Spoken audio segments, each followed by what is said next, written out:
Hi folks, welcome to my shop, RobCosman, Grand Bay, New Brunswick, Canada. Stop in if you're ever in the neighborhood. How do we cut a nice clean mortise by hand? Well, let me show you an easy way. Mark out the ends, and then I'm going to establish the far side with my marking gauge. I took a block of maple, flat and square. Put some sticky sandpaper on the side and keep it from moving. So you want to set it on your bench. And you want that to be right on that gauge line. Now, if you want, you can use your marking gauge that you still had set from the original mark to put it in place. Now, I'm going to put a couple of clamps on there, and I want to hold it firmly. Lots of pressure. And don't be over a dog hole. I've used the a Sharpie to mark my depth gauge. I've got this locked in place. Oh shoot, it fell right up into a dog hole, you might know. There, that won't move and the sandpaper helps.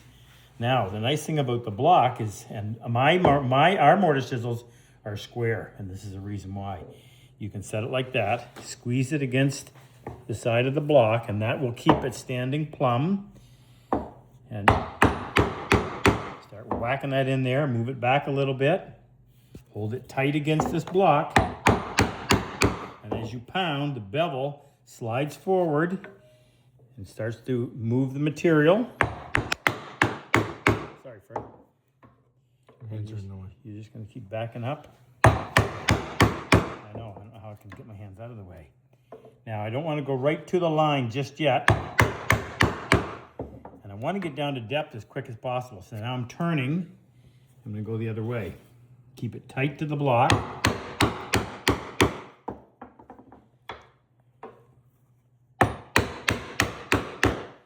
Get down to depth as soon as you can, and then it's just a matter of moving the material into that open void.